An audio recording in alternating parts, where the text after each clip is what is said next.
I want to welcome you to another episode of the Darren Sargent Leadership Podcast. This is the podcast where you get leadership and life advice from a single-handed perspective. I'm so glad you've joined us. It's good to be back in the studio.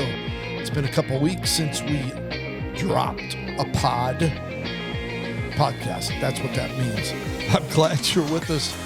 Today we're going to be talking about the mindset, possessing a overcoming mindset. That's what we'll call it, possessing an overcoming mindset. So stay tuned right here on the Darren Sargent Leadership Podcast. I'm so glad you've joined us. Let's get started.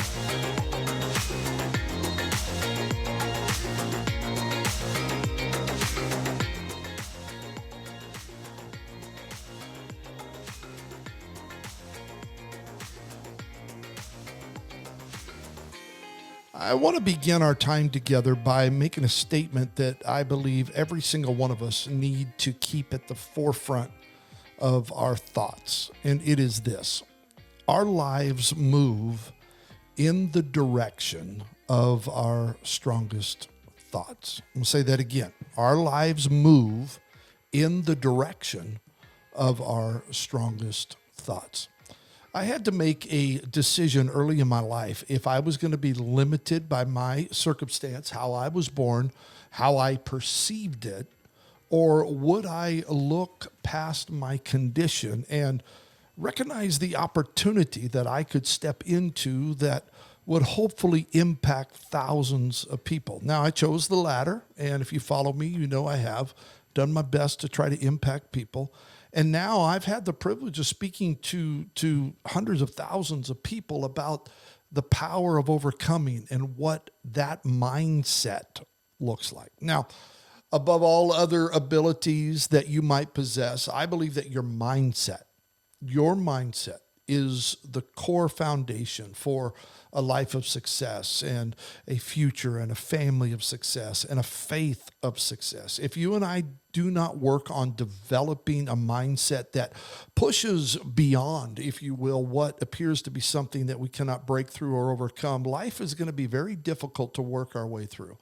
I've got to develop a mindset that is stronger than whatever it is that is in my path that I believe that I am called to achieve. Every day, I am convinced that how I think actually determines the level at which I live. I believe that. It was Ralph Waldo Emerson who said this: life consists of what a man is thinking about all day. Now, it's a pretty powerful statement. I am a firm believer that what I choose to think about determines who I am.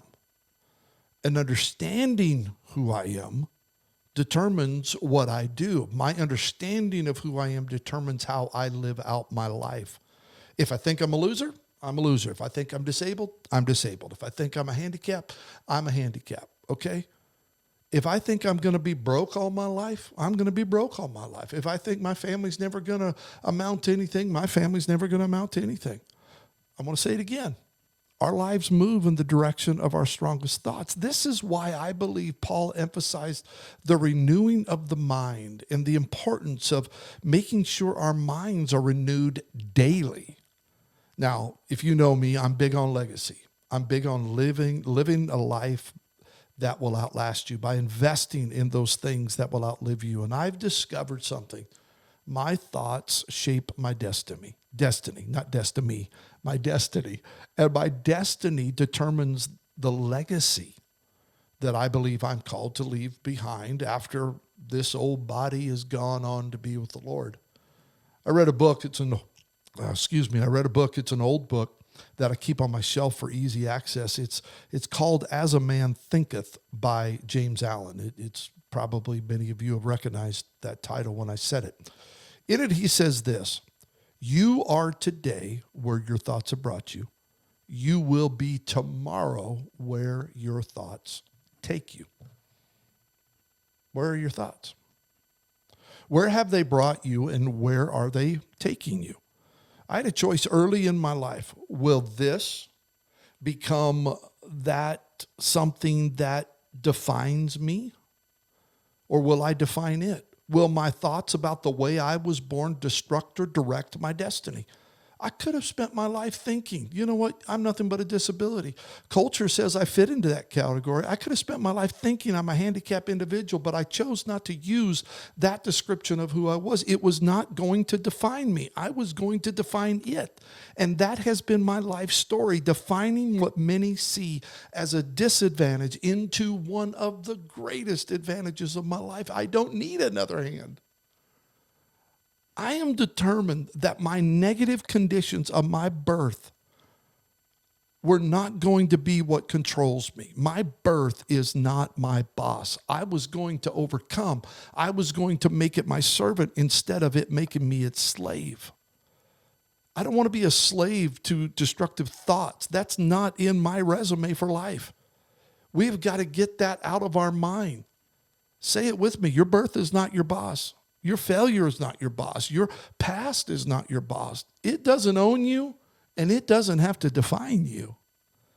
I think that all of us need to understand we can only go as high as our thoughts allow us to go.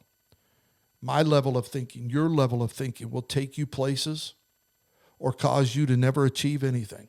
It's your choice. I'm convinced that what I think determines my progress.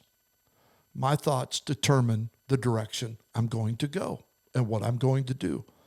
You know, so much of our past dictates how we think about our present and even our future. And a lot of people teach that you have to let go of all the negative things of your past. And there's some truth to that. But I also believe you and I can forge the past into shaping our futures, into something so unreal it will blow our minds as well as other people's minds. We've got to take every negative and positive thing, whether it be a failure, a bad relationship, a horrible work environment, your childhood, your destructive past, whatever, and you've got to control its impact on your mindset.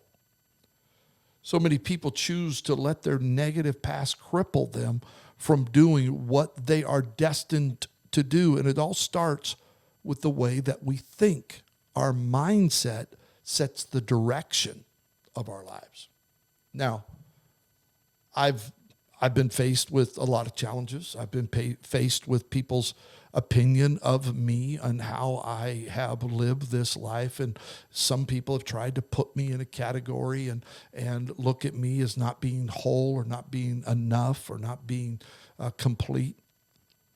And as I'm talking in this podcast here on YouTube and wherever you're listening to the podcast, I had to work on developing. I had to start early.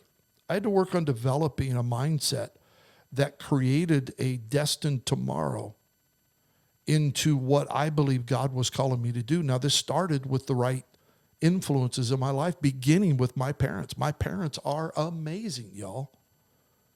Now, I've tried to live by a few directives, I call them, for this mindset possibility that we all, and I'm not talking about a positive mindset where you do all this. I'm talking, this is a biblical thing, but here's one thing that I want to just address real quick.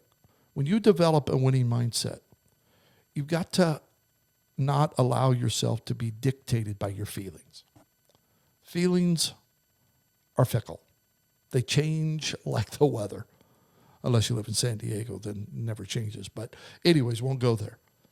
I call this a frustration focus. When I get frustrated by something I may not be able to do because of the lack of a hand, I take that frustration that seems to be ever so near and I focus on overcoming that emotion. I'm not saying I just try harder to do what it is that's challenging me or obstacle. I focus on overcoming the emotion, the feeling, because if I let it, that emotion will dictate my next step. It can lead me to not trying anything eventually, not stepping beyond the obstacle. I may not be able to do whatever it is that is bringing the frustration, but I can overcome the emotion that limits my mindset. I think a lot of people struggle here because they can't seem to control their feelings. Sometimes someone is talking to someone else at the copy machine or the water cooler and you feel they're talking about you. Well, it's about you. You weren't invited into that group. And so you think, well, I feel undervalued. I'm not appreciated. I could help them, but they're not letting me. So often we want to change, but we wrestle with our feelings taking us down rabbit trails we never should go down. I am convinced our mindset, our thinking can control our feelings if we work at it. Why? Because our feelings stem from our thinking, and if I can somehow control my thinking, then I know I can control my feelings. If you and I can work on changing our thinking, our mindset, then I believe we can change our feelings. And if I can change my feelings, it will affect my actions. And if I can change my actions, it will change my life, my destiny. But it starts with my mind. It starts with my thoughts. It starts with my mindset, my thinking. Here's something else I've discovered when you want to possess or develop a winning mindset. Education is great. I believe in it. But pay attention to life. Because life teaches us so much more if we stop long enough just to take notes on life. I think a lot of us believe that if we're educated enough, then our thinking will be sufficient. Most times, what I've discovered is that does the opposite. Your education can put you inside of a box that doesn't allow your thinking to expand. Because some people have discovered that education puts a cap on their mindset potential. Why is that? I think the answer lies in a lot of educational institutions that teach people what to think instead of how to think. Life, however, can be the greatest teacher you could ever have. It stretches you, it pushes you, it convicts you, it slams you up against the wall and asks for your lunch money. That's the lessons of life. Take notes on life every season, every year, every decade. Write out a life manifesto that with lessons you've learned and how you are going to live them out. I believe, and this is a concept I'm kind of working on, but mindset determines your lead set. Mindset really determines how you're going to lead your life, how you're going to go through life. Studies prove that there are two different forms of mindsets. Okay? There's a growth mindset and a fixed mindset. I'm working on a third. I don't have it all together yet, but one of these days I'll teach on it, but put it on the podcast. But listen to me for just a minute. I've adopted in my life a developing mindset. It's continually developing. And this mindset helps me see things a little different. And I'm thankful for it because it's a result of the way I was born. Here's another concept that this has kind of been working in me. I've got to learn to reframe my obstacles and my failures as opportunities and formulating forces. Many people get discouraged by failure, but I've discovered that if I can reframe what failure is, instead of becoming despondent or discouraged or depressed by it, I look at it as something that has formed my mind on what it takes to move forward and overcome. Don't give up because of failure. Learn from failure. In fact, reframe your thinking about what failure is. It's a force to form your future. It's not a limit on your potential. Reframe your mindset about obstacles into opportunities that are awaiting you. It's not some pie in the sky mental approach. That's not what I'm talking about. It is acting upon what you are facing, pushing beyond the typical limiting mindset to something that says, I may not see it right now, but I'm going to look at this obstacle, this failure, from every angle I possibly can till I figure out what it means or what it wants me to learn. So your obstacles need to be looked at and reframed into your opportunities. Your failures need to be looked at as formulating forces to help you step into a destined future. You have what it takes, but we've got to renew our mind. We've got to do that by prayer. We got to do that by the word. We've got to do that by allowing the proper things into our minds that will help us understand who we are in Christ, who we are in this world, what God has called us to do, and then go out and do it. I could be sitting in the backyard eating worms. I hope not, but just totally frustrated with the results of my life and what I've done and who I am and how I was born. But I've chosen to reframe that, turn it around, make it into something positive. You've got what it takes. I believe in you. Thanks for listening. If you're listening to this, check us out on YouTube, youtube.com/@DarrenSargentLeadership. Also follow us here on the podcast. Make sure to subscribe, rate, review. In fact, why don't you go to YouTube right now? I'll give you a minute. Go to youtube.com/@DarrenSargentLeadership and subscribe. See how easy that was? We thank you. I'm so glad to be a part of your day today. Hopefully this is something that has helped you have an incredible day. We'll see you next time right here on the Darren Sargent Leadership Podcast. God bless.